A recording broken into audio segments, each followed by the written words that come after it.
खबरों से सच्चाई तक, वायरल विचार। नमस्कार। आज हम राजस्थान में जो जबरदस्त बाढ़ आई है उस पर एक गहरी नजर डालेंगे।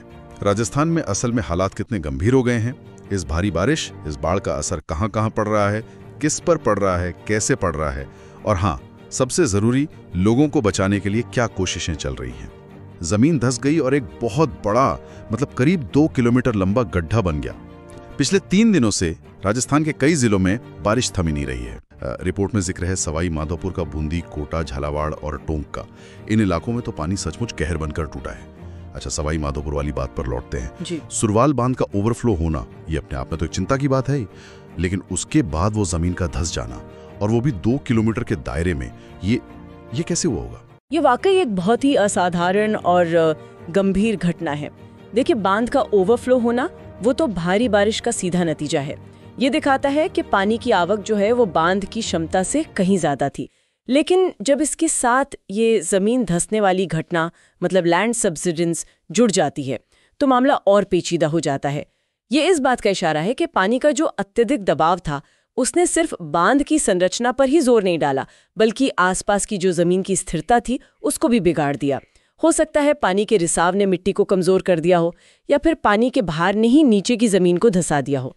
2 किलोमीटर लंबा गड्ढा सोचने में भी अजीब लगता है। और रिपोर्ट ये भी बता रही है कि इसका नतीजा क्या हुआ। कई गांव पानी में समा गए, सड़कें बह गईं, और लोग बेचारे अपने ही घरों की छतों पर फंस गए। बाढ़ का असर दूसरे इलाकों में भी उतना ही गंभीर दिख रहा है, जैसे कि बूंदी और कोटा। वहां से क्या खबरें हैं? बूंदी और कोटा में भी, जैसा रिपोर्ट बता रही हैं, स्थिति बहुत खराब है।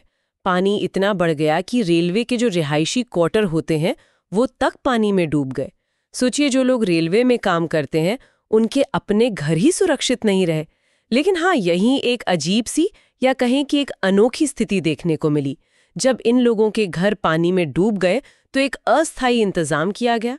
रेलवे ने क्या किया कि खाली पड़ी ट्रेन की बोगियों में इन प्रभावित परिवारों को ठहराया।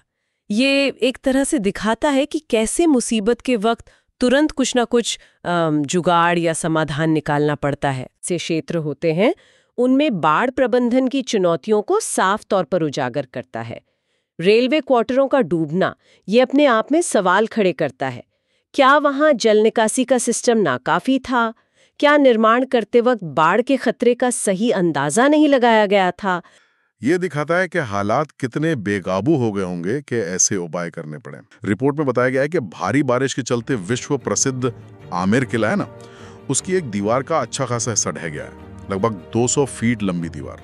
और शायद इसीलिए प्रशासन ने एहतियात बरतते हुए, पर्यटकों की सुरक्षा को ध्यान में रखते हुए, किले में जो हाथी की सवारी होती है उस पर फिलहाल रोक लगा दी है। दीवार का गिरना एक तरह की चेतावनी है कि हमें अपनी आपदा प्रबंधन योजनाओं में इन ऐतिहासिक धरोहरों के संरक्षण और रखरखाव को भी गंभीरता से शामिल करना होगा। ये सिर्फ पर्यटन का मामला नहीं है, और हाथी की सवारी पर रोक लगाना ये निश्चित रूप से एक सही और जिम्मेदाराना कदम है, क्योंकि ऐसी घटना के बाद पहले पूरी जांच होनी चाहिए कि कहीं और कोई खतरा तो नहीं है। और पर्यटकों की सुरक्षा सबसे पहले आती है। रिपोर्ट के मुताबिक इस भारी बारिश और बाढ़ से जुड़ी अलग अलग घटनाओं में अब तक कम से कम 11 लोगों की मौत की पुष्टि हो चुकी है, कि कई लोग अभी भी लापता बताए जा रहे हैं।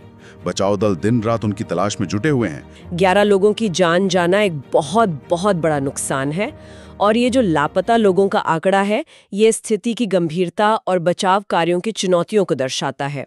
ऐसी व्यापक बाढ़ में दूर दराज के इलाकों तक पहुंचना, गिरे हुए घरों के मलबे में तलाश करना या तेज बहाव में बह गए लोगों का पता लगाना, ये बेहद मुश्किल होता है।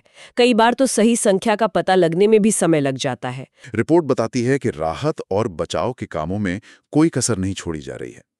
राष्ट्रीय आपदा प्रतिक्रिया बल यानी एनडीआरएफ, राज्य आपदा प्रतिक्रिया बल एसडीआरएफ, और यहां तक कि सेना की टुकड़ियों को भी तैनात किया गया है।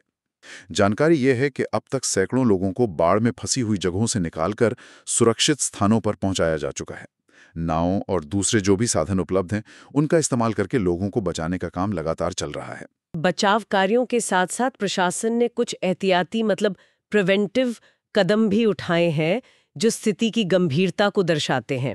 जैसे 20 से ज़्यादा जिलों में स्कूलों को बंद करने का आदेश दिया गया है। ये इसलिए ज़रूरी है ताकि बच्चे सुरक्षित रहें और लोग अनावश्यक रूप से बाहर न निकलें, क्योंकि ऐसी स्थिति में यात्रा करना खतरनाक हो सकता है, सड़कें खराब हो सकती हैं या अचानक पानी बढ़ सकता है। इसके अलावा मौसम विभाग की चेतावनियों पर ध्यान देना इस वक्त सबसे ज़्यादा ज़रूरी है। विभाग ने कोटा और बूंदी जिलों के लिए रेड अलर्ट जारी किया है। अब रेड अलर्ट का मतलब होता है कि स्थिति बेहद गंभीर है, भारी नुकसान की आशंका है। इसलिए फौरन सावधानी बरतने और प्रशासन के निर्देशों का पालन करने की ज़रूरत है। कई और जिलों के लिए ऑरेंज अलर्ट है, जिसका मतलब है कि वहां भी खतरा बना हुआ है, भारी बारिश हो सकती है और लोगों को तैयार रहना चाहिए। इन चेतावनियों को हल्के में बिल्कुल नहीं लेना चाहिए। ये वैज्ञानिक विश्लेषण पर आधारित होती हैं और इनका पालन करके ही जान माल के नुकसान को कम किया जा सकता है। जब सड़कें और पुल टूटते हैं तो सिर्फ आवाजाही नहीं रुकती, बल्कि राहत सामग्री पहुंचाना भी मुश्किल हो जाता है। बीमार लोगों को अस्पताल ले जाना कठिन हो जाता है और अर्थव्यवस्था का पहिया जैसे थमसा जाता है। तो आज हमने इस रिपोर्ट के जरिए राजस्थान में बाढ़ की जो विकट स्थिति है उसे समझने की कोशिश की। सवाई माधोपुर में वो सुरवाल बांध के ओवरफ्लो होने के बाद जमीन का धंसना और वो 2 किलोमीटर लंबा छोटा नियाग्रा फॉल्स बन जाना, ये शायद इस आपदा की भयावहता का सबसे नाटकीय, सबसे चौंकाने वाला उदाहरण है। और सबसे भारी कीमत वो है कम से कम 11 इंसानी जानें, और कई लोग अभी भी लापता हैं। कोटा और बूंदी के लिए रेड अलर्ट अभी भी लागू है, यानी खतरा पूरी तरह टला नहीं है। आज के इस बातचीत को हम यहीं विराम देते हैं, लेकिन एक सवाल शायद हम सबके मन में छोड़ जाते हैं। क्या हम भविष्य में ऐसी चरम मौसमी घटनाओं का सामना करने के लिए पहले से बेहतर तैयार हो सकते हैं? और अगर हाँ, तो उसके लिए आज हमें क्या अलग करने की जरूरत है? के लिए सब्सक्राइब करें।